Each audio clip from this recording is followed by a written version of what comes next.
네, 국내 시장을 진단하고 유용한 투자 전략을 제시해드리는 데이터로 보는 증시 시간입니다. 오늘 순서는 키움증권 김성훈 연구원과 함께합니다. 안녕하십니까? 네, 안녕하세요. 안녕하세요. 네, 첫 번째 데이터 먼저 확인하겠습니다. 간밤에 해외 증시 유가 급락이라는 건 좀 핑계인 것 같아요. 왜 이렇게 조금 약세를 계속 이어가는지 좀 해석을 좀 해주시죠.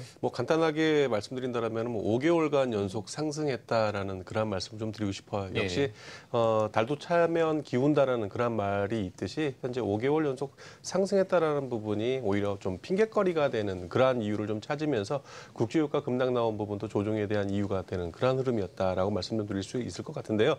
과거 같으면 국제유가가 급락 나올 때 그 주가의 하락 폭 자체가 이거보다는 좀 더 크게 전개가 되는 그런 상황인데 역시 그런 부분으로 본다라면은 핑계의 흐름이었다 이렇게 말씀을 좀 드릴 수 있을 것 같고요.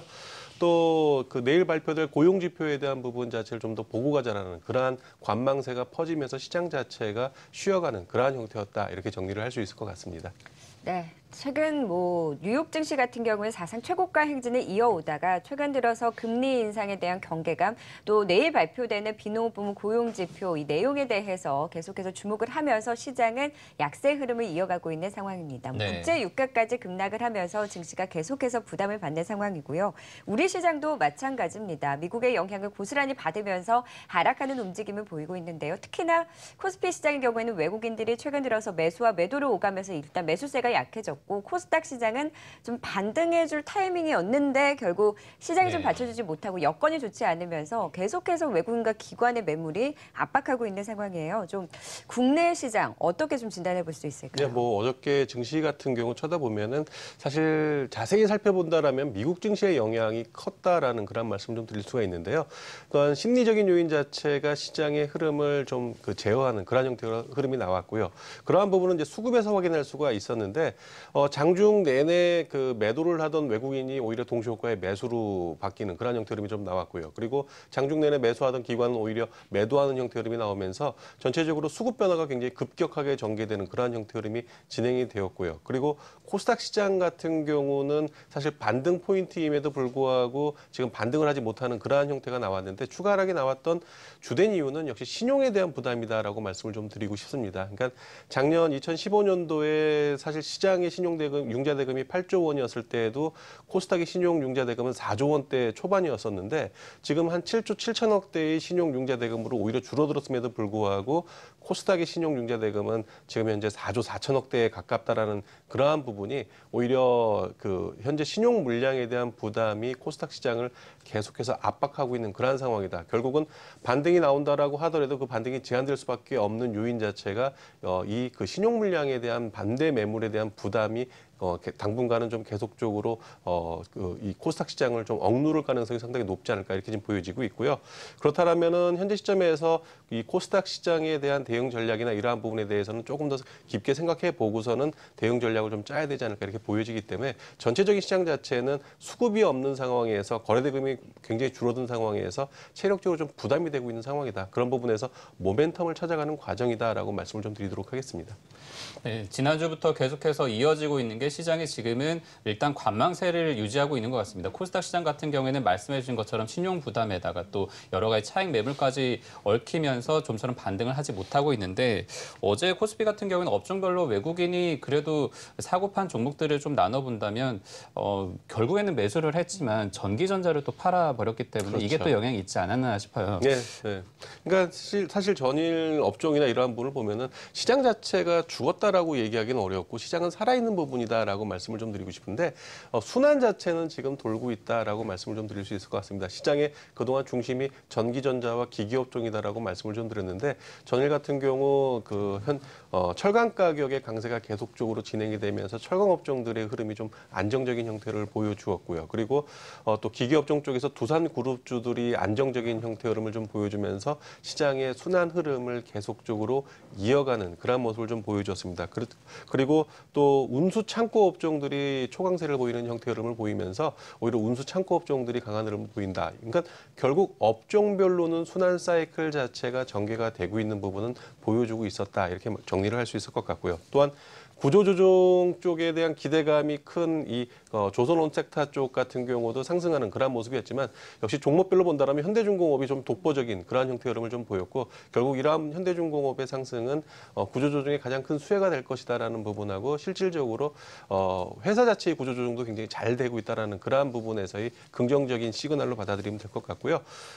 한진해운이 이제 일단 법정 관리에 대한 부분 자체 이야기가 나오면서 그 반대 이익으로 현대상선이 강한 흐름을 좀 보였고요. 그리고 라인에 대한 성장 기대감이 지금 네이버의 신고가를 보여주는 형태였다. 이렇게 정리를 할 수 있을 것 같습니다. 뭐 수급적으로도 이런 강세 흐름이 좀 확인이 됐던 것 같아요. 네이버 같은 경우에는 외국인들이 8월 내내 매수를 해주면서 신고가 행진을 이어가게 하는 원동력으로 좀 작용을 했고요. 포스코 또 현대중공업은 기관이 또 적극적으로 매수를 해주면서 전일장 하락하는 움직임 속에서도 이런 종목들의 상승이 눈에 띄었습니다. 네. 우리 시장 뭐 최근 들어서 수급 공백이고 모멘텀 공백이다라는 말씀을 주시고 계시고 투자 심리가 워낙 위축이 돼서 거래 또한 활발하지 않은 상황이잖아요. 좀 예, 예. 투자 전략은 어떻게 세워보면 좋을까요? 지금 사실 투자 전략 짜기가 굉장히 어려운 네네. 그런 시장이거든요. 근데 이런 시장에서는 오히려 시장의 안정화가 나올 때까지 기다리는 전략도 저는 나쁘지 않다라고 말씀을 좀 드리고 싶은데 그러나 뭐 개인 투자자분들 역시 그래도 오르는 종목이 있기 때문에 트레이딩 포인트를 잡는 그러한 부분인데 결국 지금 시장 거래 대금이 많이 감소된 상황이기 때문에 뭐 단기 위주의 시장 대응을 하셔라라는 말씀 좀 드리고 싶고 수익을 날 때 오히려 그 짧은 수익을 자꾸 챙기는 전략이 가장 맞는 게 아닌가 이렇게 큰 그림상에서는 말씀을 좀 드릴 수 있을 것 같고요. 또 코스닥 같은 경우는 뭐 신용에 대한 부분을 앞전에도 말씀드렸듯이 코스닥 시장에 접근하시는 경우에는 조정 시 접근하는 게 가장 맞다라고 말씀 좀 드리고 싶고요.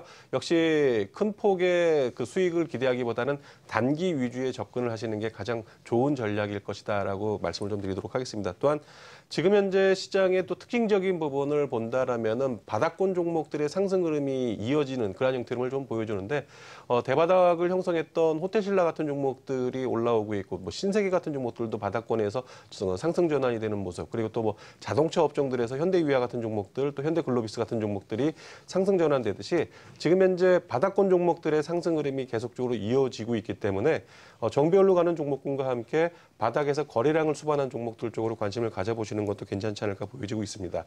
또한 지금은 우리가 이제 주식 투자를 할 때에는 기업의 내용에 어느 정도 초점을 맞춰야 되지만 사실 이 부분이 가장 중요한 부분이지만 이 부분보다도 지금은 철저하게 기술적 대응에 초점을 맞추고 보는 게 좀 더 유리한 그러한 부분이기 때문에 지금은 좀 기술적 분석 쪽에다가 초점을 좀 더 맞추고 대응을 하자 이렇게 말씀 좀 드리도록 하겠습니다. 네, 지금 시장에서는 뭐 장기 투자하라 이런 건 너무 뻔한 대답이고요. 사실 말씀해 주신 것처럼 기술적으로 모멘텀을 활용한 그런 접근이 조금 더 쉽지 않나 이런 생각이 좀 드는데요. 그렇다면 결국에는 종목을 잘 선별을 해야겠죠. 아까 말씀해 주신 호텔신라나 뭐 신세계 많이 빠지다가 조금 올라오는 국면인데 예, 예. 다른 종목들도 좀 골라주신다면요. 사실 저희가 그 올 초에 많이 언급했던 종목이 이제 포스코였는데 네. 이 포스코 같은 경우는 한 3개월 정도 가격 조정과 기간 조정을 같이 보인 이후에 지금 다시 재차 상승하려고 하는 모습을 좀 보여주고 있습니다. 게다가 요즘 철강 가격이 계속적으로 강세를 보여주고 있는 그러한 상황이고 그리고 기술적으로 봤을 때에도 이동평균선이 밀집되어 있는 상황에서 직전 고점을 돌파시키려는 흐름을 보여주고 있기 때문에 오히려 현재 구간에서 뭐 오늘 당장 쫓아가 추격 매수하기보다는 역시 이 종목도 지금 단기 상승에 따른 조정이 들어올 수 있는 구간이기 때문에 조정을 이용한 분할 매수는 충분히 가능하지 않을까 이렇게 판단이 좀 되기 때문에 현재 뭐 5일선 전후로는 접근 영역을 보셔도 크게 부담 없지 않을까 이렇게 지금 판단이 좀 되기 때문에 5일선 전후로 분할 대응을 한번 해보자 이렇게 말씀 좀 드리도록 하고요. 두 번째 종목은 신세계입니다. 신세계 같은 경우는 지금 하반기 실적에 대한 개선 기대감 이러한 부분이 지금 바닥권에서 거래량을 크게 수반해주면서 연일 강한 상승 흐름을 지금 보여주고 있는데요. 역시 단기 조정이 들어올 수 있는 구간에 와 있습니다. 그렇다면 추격보다는 5일선 아래에서 매매 포인트를 잡는 게 오히려 낫지 않을까 이렇게 판단이 좀 되고 있고요. 당장 오늘이 아니더라도 오히려 다음 주까지 가격 조정이 나올 때 접근 포인트를 잡는 게 더 낫지 않을까 보여지기 때문에 일단 뭐 20만 원 아래에서 분할 매수 접근 포인트를 좀 잡아보도록 하시라고 말씀을 좀 드리도록 하겠습니다. 네, 중국 구조조정이 가시화되면서 철강 가격 상승과 함께 최근 들어서 포스코가 외국가 기관의 수급이 견조하게 유입이 되고 있습니다. 5일선 부근에서 조정을 이용해서 분할 매수 전략 세워주셨고요. 신세계의 경우에도 면세점 매출 증가 소식이 전해진 이후에 바닥권에서 추세를 전환하는 모습을 보이고 있습니다.